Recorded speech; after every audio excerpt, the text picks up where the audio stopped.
Go Bhai Bhiya once and Ram Ram. Welcome to Lambadi music the voice of Banjara YouTube channel. ఈరోజు మనం బంజారాల న్యాయ నిర్ణయ పద్ధతుల గురించి తెలుసుకుందాం. బంజారాల న్యాయ నిర్ణయ పద్ధతులు. బంజారాలో న్యాయ నిర్ణయ పద్ధతిని నసాబ్ అని ఘోర్ పంచాయతీ అని వ్యవహరిస్తారు. ఈ పంచాయతీ ముఖ్యంగా తాండా నాయకుని ఆధ్వర్యంలో జరుగుతుంది.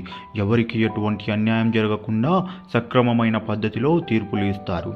న్యాయం కోసం వాది అనగా బాధితుడు నాయకునికి తనకు జరిగిన అన్యాయాన్ని వివరిస్తాడు. అప్పుడు నాయకుడు ప్రతివాదిని పిలిపించి నసాబ్కు అయ్యే ఖర్చును మరియు తాను ఇచ్చే తీర్పులను శిరాసా వాహిస్తామని అంటేనే పంచాయతీని జరిపిస్తానని ఇరువురికి తెలియజేస్తాడు. అప్పుడు వాది ప్రతివాది ఇద్దరు ఒప్పుకుంటే నాయకుడు పంచాయతీని ఏర్పాటు చేస్తాడు. పంచాయతీలో కారోబారి తాండా నాయకులు చిన్న పెద్దలందరూ పాల్గొంటారు. వాది ప్రతివాదులతో కొంత డబ్బును డిపాజిట్గా నాయకుని దగ్గర పెట్టించుకుంటారు. తరువాత ఇరువురిని తమకు నచ్చిన నాయకులను కోరమని తాండా నాయకుడు ఇద్దరికి అవకాశం ఇస్తాడు. ఇరువురు తమ నాయకులను కోరుకున్నాక పంచాయతీ సమయాన్ని బట్టి ఆ రోజు కానీ మరుసటి రోజు కానీ తేదీని నిర్ణయిస్తారు. బంజారాల పంచాయతీలలో బంజారేతరులకు అవకాశం ఇవ్వరు. కేవలం బంజారాలు మాత్రమే న్యాయ నిర్ణేతలుగా ఉంటారు. కాబట్టి వీరి పంచాయతీని గోర్ పంచాయతీ అని అంటారు. బంజారాల పంచాయతీలలో చిన్న పెద్దలు తాండాలో ఉన్న అన్ని గోత్రాల వారు ఇతర తాండా వారు కూడా పాల్గొంటారు.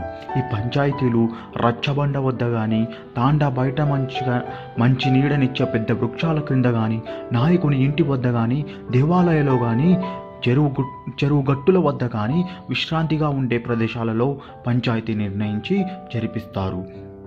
బంజారాల పంచాయతీలు గంభీరంగా ఉంటాయి.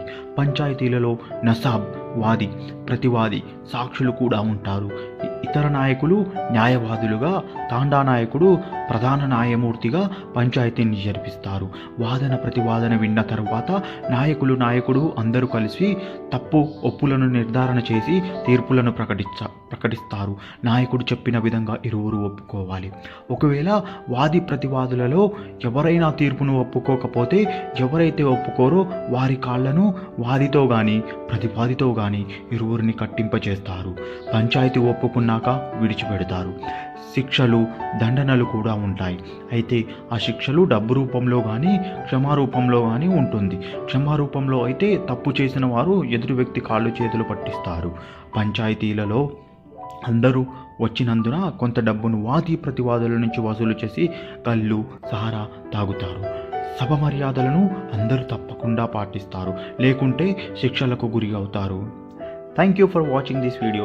Please like, share and subscribe Lambadi Music, the voice of Banjara YouTube channel for more cultural, food, dictionary and many more documentaries on our Lambadi culture. Thank you.